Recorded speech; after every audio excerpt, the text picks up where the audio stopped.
The galaxy had never seen anything like it. From the black emptiness of deep space, a glittering armada stretched across the horizon, each ship a gleaming monument to alien ambition. Thousands of vessels moved in perfect formation, their hulls shimmering with energy shields and exotic alloys. This was no ordinary battle fleet. This was a statement. The Car Dominion called it their largest fleet ever assembled.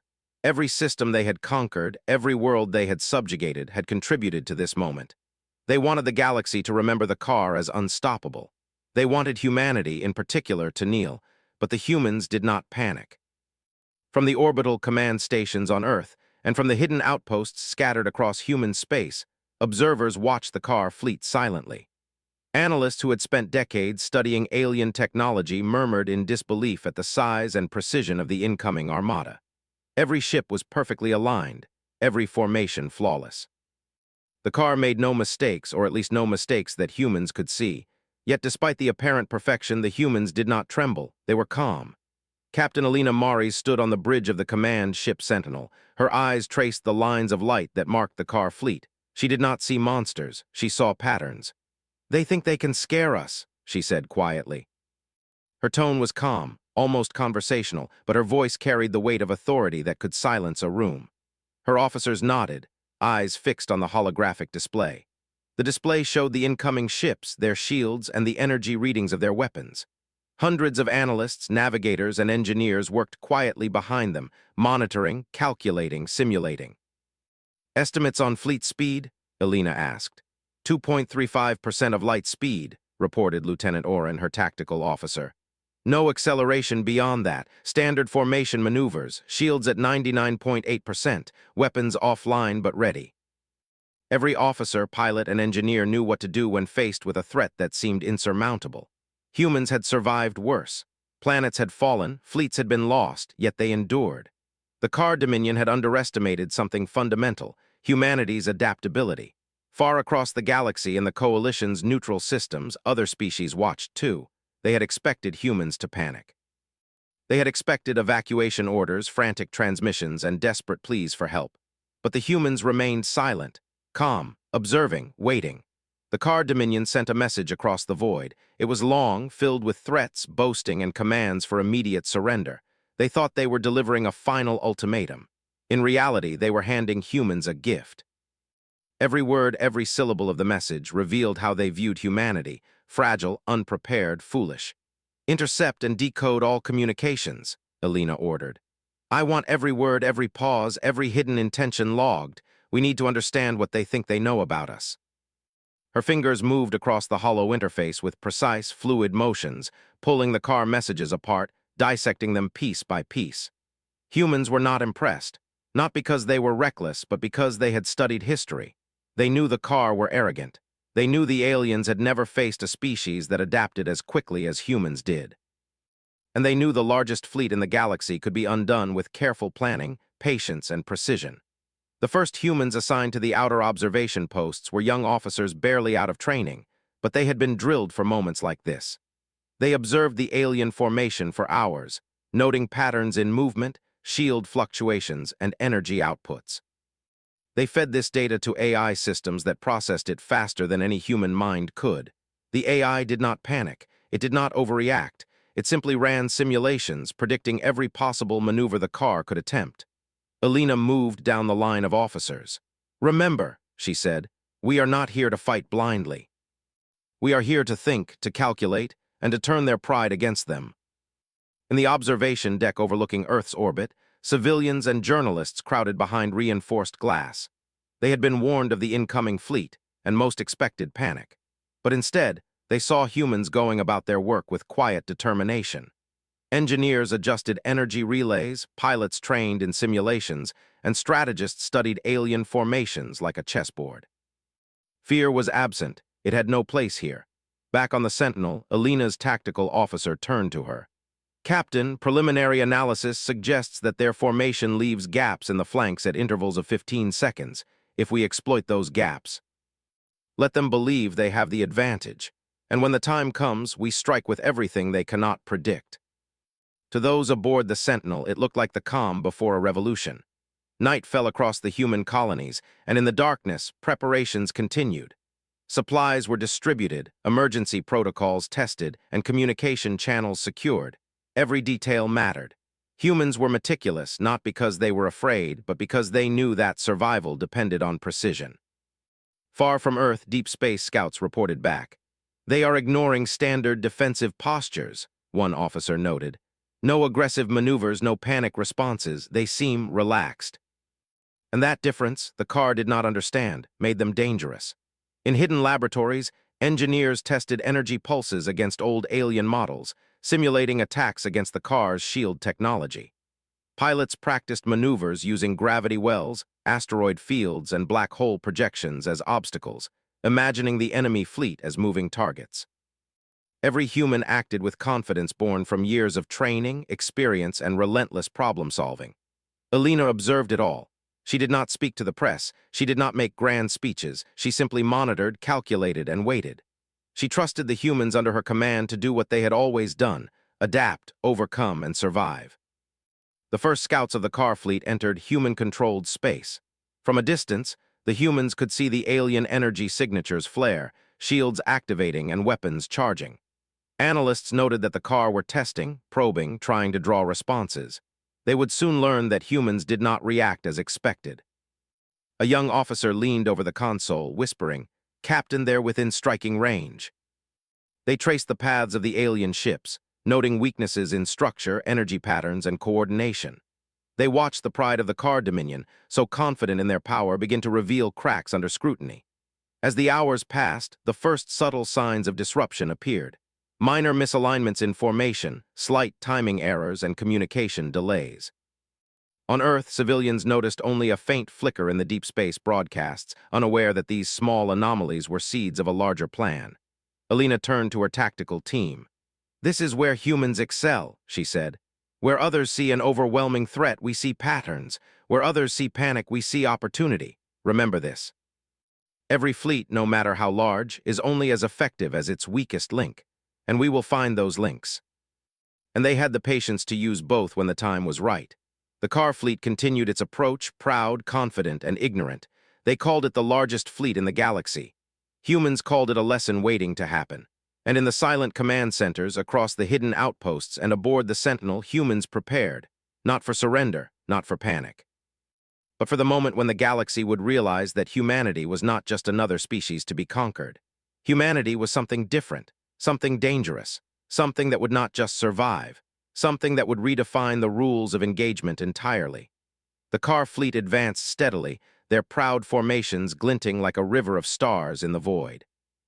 From a distance, it looked unstoppable, a tide of alien technology meant to crush humanity. Yet the humans remained calm. Each officer, pilot, and strategist knew that the real battle had already begun, not in explosions, not in destruction, but in observation, calculation, and patience. In the control room of the Sentinel, Alina Maris and her tactical team reviewed the latest data. Minor errors, initially dismissed as insignificant, had begun to appear across the car formation. Shields flickered for fractions of a second. Timings between energy bursts were slightly off. Communication signals lagged for a few microseconds. Each anomaly was tiny, almost meaningless to the untrained eye. But to humans, these were golden opportunities. Lieutenant Oren tapped rapidly on his console. "Captain, I've isolated a pattern in their movement. Every 12 minutes, the right flank opens a gap of approximately 20 meters in their outer formation. It repeats with high consistency. It's subtle, but it's exploitable. What happens if we engage only at those intervals? No premature attacks, no reckless firing, just data-driven precision." It considered every variable: ship speed, shield strength, weapon range, gravitational fields, even cosmic radiation. Within minutes, it generated a perfect engagement plan. Outside, the human fleet remained almost invisible. Most of the ships were small, fast, and nimble, far less imposing than the massive car vessels. Alien observers expected chaos, panic, and poor coordination. They expected the humans to flee, to scatter. What they did not expect was discipline. Each human ship moved with purpose, every maneuver pre-planned yet flexible, ready to adapt in real time. On one of the outer human stations, a young pilot named Kale adjusted his helmet, staring at the holographic representation of the alien fleet. He was nervous, yes, but not afraid. His fingers traced the routes of potential strikes, the paths where human drones could slip through and disable key enemy systems. He imagined the car's pride, their confidence in their fleet, and he smiled faintly. They thought numbers mattered most. Humans knew otherwise. A quiet alarm sounded in the Sentinel. Elena's eyes flicked to the console. "Report," she said. Lieutenant Oren's fingers flew across the controls. "We've detected a probe ship attempting to scan our formation.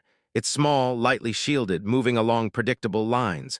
I recommend neutralizing it, but subtly. No broad engagement yet. We don't want them aware of our full capabilities just yet." Across the galaxy, observers noted strange anomalies in the car fleet. Some vessels seemed to slow, hesitate, or drift slightly off course. Coalition analysts were baffled. "They are not attacking," one commented, "and yet the fleet is faltering. Every error they make strengthens our strategy." Every possibility accounted for. As they approached the car formation, Kale's hands were steady on the controls. The fleet moved like a river of metal and light, massive ships reflecting the cold brilliance of distant stars. His squadron slipped into the shadows of a nearby asteroid cluster, using gravitational fields to mask their approach. "Steady," Kale whispered into the comm. "Keep formation, wait for the gap. Now engage." Back on the Sentinel, Elena monitored the effect. "Good. That was only a test. Keep the rest of the fleet ready. Wait for the main engagement window."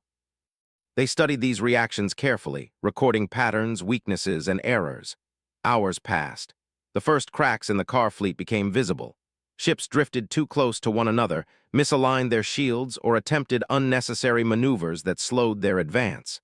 Human analysts predicted every misstep before it happened, and pilots adjusted their positions accordingly. In the command center, Elena spoke to her team. "They believe they control this engagement. That is their mistake. Our advantage is not in numbers or firepower. Our advantage is knowledge, timing, and adaptability. We strike only when it benefits us most." In reality, humans had created the illusion of chaos while learning every movement, every weakness, and every hesitation. Lieutenant Oren pointed to a new set of data. "Captain, we've identified 3 major ships that are over-reliant on automated targeting. Their systems adjust slowly to unpredictable movements. A single well-timed maneuver could disrupt all 3 simultaneously. Prepare a maneuver. We do it subtly. Nothing flashy. Let them think it's a miscalculation." No one outside would have noticed the disruption. Inside the human fleet, it was a small victory, a lesson that the largest fleet in the galaxy could be manipulated with skill and intelligence. As the human forces executed these precise strikes, analysts began to detect patterns in car behavior. Each small failure prompted overcorrection, miscommunication, and inefficiency. It was as if the massive fleet was learning from the humans, but learning too slowly, too arrogantly, and too late. Even civilians on human colonies began to notice minor changes in deep space broadcasts, flickers of light, unusual movements in the distant fleet, a pattern too subtle to identify without context. Still, the humans maintained outward calm. There was no panic, no cheering. Every observer, every crew member understood the stakes. They were playing a long game. In one of the observation decks, a historian noted quietly, "Humans have always turned disadvantages into strengths. Every challenge, every threat becomes a lesson. This is just another example. We win because we think, we adapt, we endure." In reality, humans were preparing a response that would change the entire galaxy's perception of their species. Kale's squadron returned to base, reporting minor successes. "All systems nominal," he said. "Relays disrupted, gaps identified, fleet movement patterns recorded. That is how we will win." As the day ended in human space, the fleet remained poised, ready, and patient. They had taken the first steps, not in grand battles or massive destruction, but in subtle, precise, and intelligent maneuvers. Every small victory reinforced a larger truth. Numbers alone do not decide a battle. Intelligence, courage, adaptability, and patience can topple even the mightiest empire. Elena looked out into the void one last time before retiring to her quarters. The car fleet stretched across the stars, shining like a river of light, unaware that their largest formation had already become a testing ground. Humanity had not yet fired the weapons that would define the engagement, but they had already begun shaping the outcome. And when the galaxy finally saw humans act at full capacity, no one would doubt that they were something entirely different, something dangerous, and something to be respected. The first real engagement began quietly. From human command stations, the fleet watched as tiny pulses of light streaked toward the massive car armada. There were no booming explosions or dramatic flashes at first, just precision, just careful, deliberate strikes that hit exactly where they needed to. Captain Alina Mari stood on the bridge of the Sentinel watching the display. "This is it," she said softly, almost to herself. "Our first move, stay calm, stay focused. We strike only what is necessary. Let them think it was a system error." Every risk measured and mitigated. Kale's squadron led the first wave. His heart beat steadily, his mind focused entirely on the task. "Form up," he whispered into the comm. "Engage on my mark." Communication lines flickered and failed. Shield generators briefly dropped power. Weapons misfired or locked up. The massive formation wavered, a river of light suddenly filled with irregularities. "Look at that," Oren said, eyes wide. "They're reacting. They think it's a glitch. It's beautiful." "It's control." On a distant observation station, Coalition species watched in disbelief.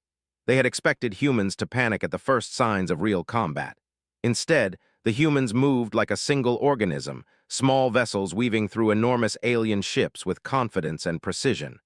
One analyst murmured, "It's as if they're playing chess while the car think it's checkers." Humans did not engage recklessly. They picked targets carefully, striking where it would cause the most confusion. Relay stations, shield regulators, and energy conduits all became objectives. Tiny disruptions rippled through the car formation, creating disorder in places the aliens had thought untouchable. Kale's squadron completed its first pass. "All systems nominal," he reported. "Targets hit, no losses." Every misalignment, every delayed response, every error became part of a larger strategy. The car thought they were the hunters, but in reality they were walking into a carefully designed trap. The car command tried to regain control. They dispatched elite squadrons to locate and eliminate human vessels. Massive destroyers accelerated into human-controlled space, weapons primed. But human ships were not where the car expected. They moved unpredictably, exploiting maneuvers that the aliens had never trained for. Energy pulses jammed targeting systems, gravitic anomalies created false sensor readings, and the small, fast vessels slipped through every net the car tried to cast. Alina watched with satisfaction. "They think speed and size will overwhelm us. They forget that we can think faster than they can react." In the center of the car formation, confusion began to grow. Command ships lost communication with their wings. Weapon systems misfired or locked on their own vessels. Minor collisions occurred as hulking ships drifted into one another while trying to maintain formation. Observers on human outposts noted the changes with quiet satisfaction. Alina turned to Lieutenant Oren. "Focus on their center of mass. If we can disrupt their leadership core, the rest will falter naturally." One mistake, one miscalculation, and the car could retaliate with devastating force. But they were humans, trained to adapt, to endure, and to strike with precision. "Mark!" Alina commanded. A series of energy pulses raced toward the three command ships simultaneously. There was no dramatic explosion, no brilliant flare to mark success. Instead, the effects were subtle but immediate. Communication lines failed entirely, shields dropped intermittently, and weapon systems cycled incorrectly. The car fleet staggered, an enormous formation suddenly vulnerable. "Center disrupted," Oren said, his voice filled with quiet awe. They're panicking, Captain. Small errors are escalating. Do not let them recover." Kale's squadron executed another sweep, this time targeting energy nodes on the outer flanks. Tiny pulses rendered shields ineffective for seconds, causing cascading failures across multiple ships. Collisions occurred as massive vessels miscalculated movements. The once perfect formation of the car fleet became chaotic. From the bridge of the Sentinel, Alina watched it all unfold. "They believed themselves untouchable," she said softly. "They believed their numbers would protect them. They did not account for one thing: humans do not fight like everyone else. We adapt, we endure, we learn, and we strike where it matters most." Gravitic anomalies and energy dampeners created false threats, drawing alien ships into traps. Every error the car made fed the human advantage. It was no longer just a battle of ships. It was a battle of intelligence, ingenuity, and adaptability. Hours turned into a full day of engagements. Minor skirmishes erupted across the formation, each designed to test, probe, and exploit weaknesses. Each human strike seemed almost insignificant on its own, but together they caused the car fleet to falter, hesitate, and overcorrect. By the end of the day, what had once been the galaxy's largest fleet was now a formation riddled with errors, gaps, and vulnerability. Kale's squadron returned to base again. All systems nominal, targets disrupted, data collected. No losses. Humans could predict it, humans could exploit it. The car believed they were fighting humans on their terms. They were not. They were playing a game defined by human intelligence, patience, and adaptability. The largest fleet in the galaxy was being undone piece by piece, not by brute force, but by strategy. Alina turned to her team. Prepare for tomorrow. We continue the pressure. We do not strike for glory. We strike to teach them a lesson in humility. Every movement we make should be calculated, every response measured, and every advantage exploited. They think they are the masters of this battle. They are not. We are. No one celebrated, no one gloated. The humans understood the gravity of what they were doing. They were not fighting for immediate victory. They were shaping the battlefield, learning and preparing for the next phase. And deep in the void, the car fleet continued its approach, unaware that the humans had already begun to dismantle their pride, one careful strike at a time. By the end of Part 3, the galaxy began to see the first true signs of human ingenuity. Small vessels had disrupted massive warships. Intelligent tactics had outmatched raw power. The car fleet, though still enormous, was no longer untouchable. And humanity had proven once again that the greatest strength was not in numbers, not in technology, but in intelligence, adaptability, and courage. The first visible strikes were only the beginning. The battle was far from over, but humanity had sent a message. They were not the species to be underestimated. They were clever, resilient, and relentless. And the galaxy would soon learn that fighting humans was never simple. The car fleet, once a perfect formation of light and metal stretching across the void, was beginning to falter. Their largest armada in history, designed to crush humanity, now staggered under subtle but precise pressure. The humans did not celebrate yet. They knew patience was still required.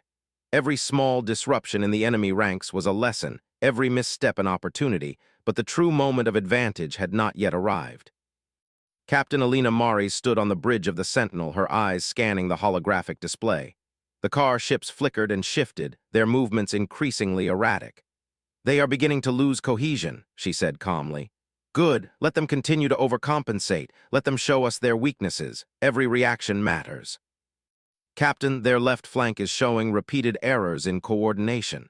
If we focus strikes there, it could cascade into a larger breakdown." "Precision only." Kale led the first wave, his squadron sliding silently through the void. Every pilot knew the plan, every move rehearsed countless times in simulations. They approached the left flank, invisible against the backdrop of stars, and released a series of energy pulses designed to overload shield regulators. The effect was immediate. Car shields flickered and dropped in sections, exposing their massive hulls to human observation. Communication lines faltered and weapons systems cycled incorrectly. Chaos spread across the left flank like cracks appearing in a massive wall.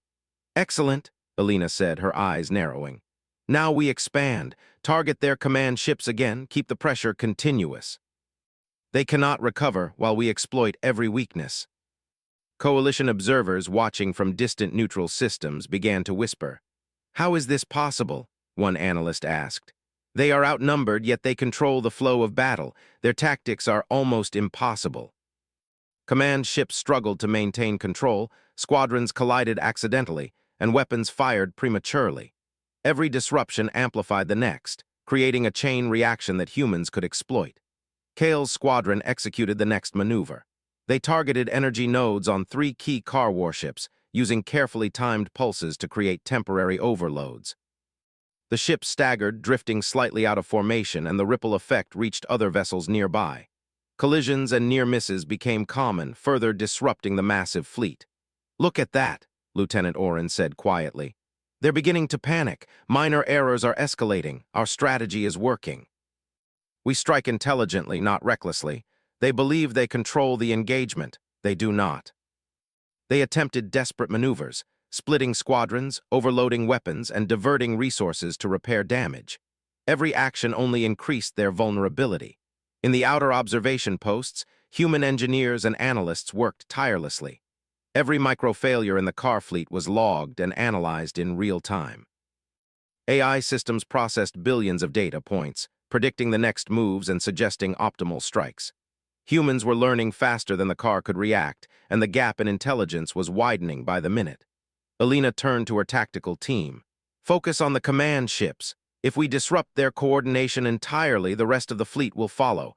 Timing is everything. Synchronize all squadrons. Strike only when the window is perfect. Communication disrupted, Orin reported. Shields down in sections, weapons offline intermittently. They are in chaos, Captain. But humans did not fight like the car expected. Ships twisted and weaved, using gravitational anomalies, energy dampeners, and unpredictable maneuvers. Weapons fired into empty space or malfunctioned entirely due to minor disruptions the humans had introduced earlier. Coalition species watched, baffled.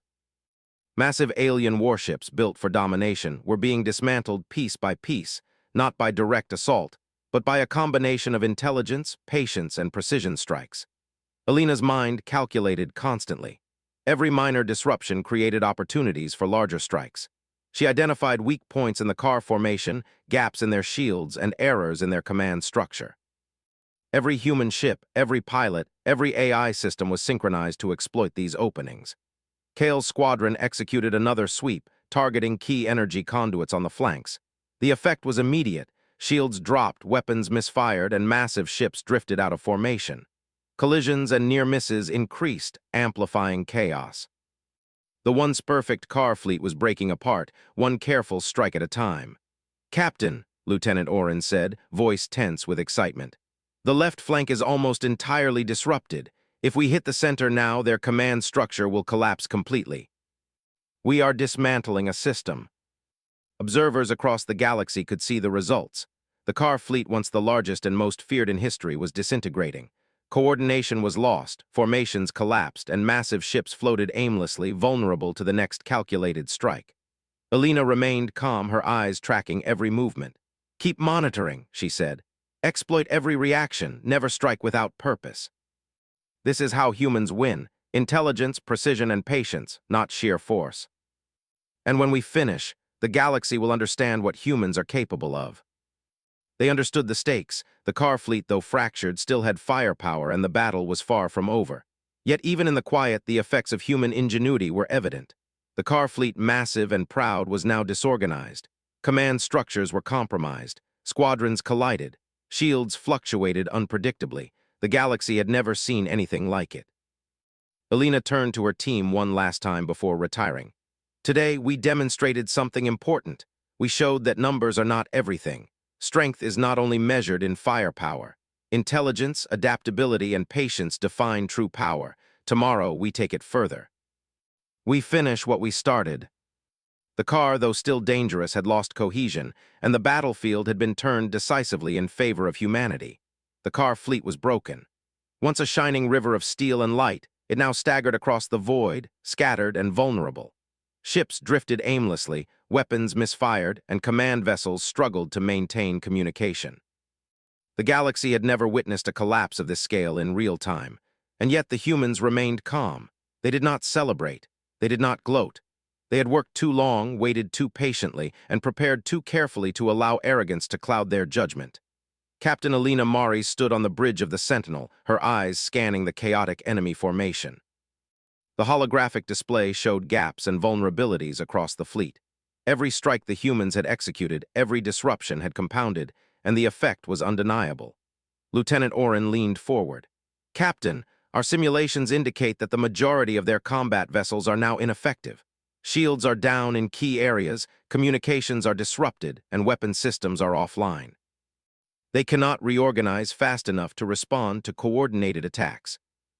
Pilots twisted and weaved through gaps in the shattered formation, releasing targeted energy pulses, disabling weapons, and cutting communication lines. The car fleet had been confident, proud, and arrogant. Now they were disoriented, struggling to react to an enemy they had underestimated. Kale led his squadron through the heart of the collapsing fleet. His fingers gripped the controls, his eyes focused entirely on the task. "Stay sharp. Every ship we encounter must be neutralized or isolated, not destroyed unnecessarily. Precision counts." Human squadrons approached from multiple angles, using gravitational anomalies and energy dampeners to mask their approach. Tiny energy pulses struck critical systems, causing the ship to stagger. Shields failed, weapons misfired, and the vessel drifted into a nearby cruiser, creating a chain reaction. Lieutenant Oren reported, "Command vessel compromised. Nearby units losing coordination. Their formation is collapsing further." The car fleet was powerful, yes, but power without strategy was useless. Humans had patience, intelligence, and adaptability on their side. Every error the car made amplified the human advantage. Across the galaxy, Coalition observers could barely comprehend what they were seeing.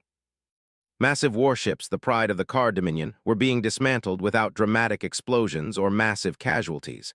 Small human vessels moved like ghosts, striking at the exact points needed to collapse the enemy's coordination. "Captain," Oren said after a pause, "the center of their formation is completely isolated. Their command hierarchy is non-functional. They cannot coordinate a counterattack." Massive car ships drifted helplessly, some colliding with one another, others floating out of position entirely. The humans did not fire indiscriminately. Every strike was calculated to dismantle, disrupt, and dominate without unnecessary destruction. Kale's squadron approached a massive car destroyer that had been attempting to regroup. Its shields were erratic, its weapons offline. A precise series of energy pulses disabled its remaining systems, causing it to drift into a nearby cruiser. The resulting collision created a ripple effect, throwing the surrounding ships into disarray. "Excellent," Alina said. "They think they have numbers, they do not. They think they can overwhelm us. They cannot." This is how humans win. The humans had turned the galaxy's most formidable armada into a dismantled formation, piece by piece, strike by strike, without unnecessary loss or chaos. Alina observed the final stage of the engagement. "Now the last wave," she commanded. "Target the remaining operational vessels, isolate them, force a retreat or surrender. We do not destroy what can be neutralized." "They've done it," one whispered. "They've dismantled the largest fleet in history without losing a single human vessel. How is that possible?" The car fleet had been defeated, not through brute force, not through overwhelming firepower, but through intelligence, patience, and precision. Humanity had demonstrated a level of strategy, coordination, and courage that no one in the galaxy had truly expected. Kale and his squadron returned to the Sentinel. "All systems nominal," he reported. "Mission complete.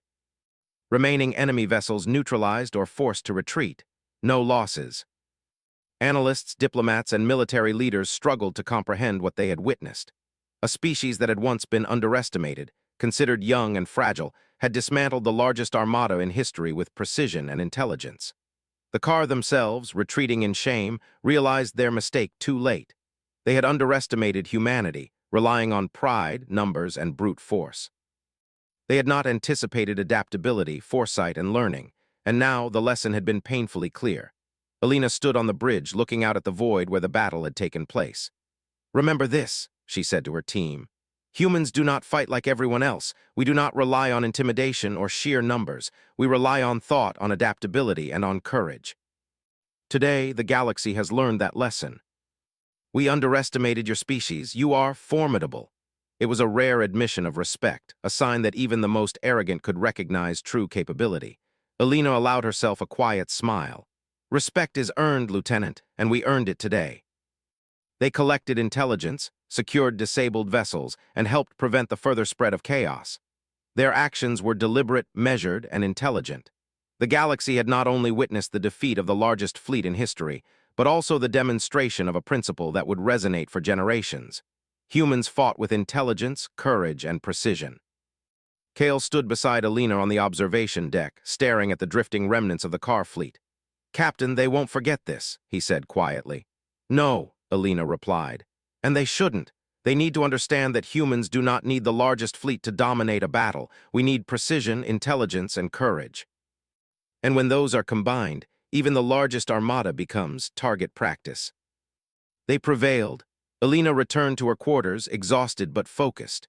She reflected on the battle, on the calm patience that had turned chaos into opportunity, on the precision that had dismantled arrogance.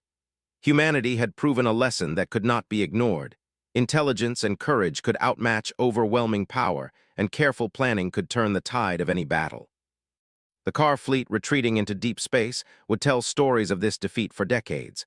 Other species would revise their estimates of humanity, and the galaxy, for the first time, would truly understand what humans were capable of. Captain Alina Maris smiled faintly to herself. Today, the galaxy had learned a truth that would not be forgotten. Humans were not to be underestimated. They were a force defined not by size or firepower, but by intelligence, adaptability, and courage. And in that realization, humanity's reputation had been forever changed.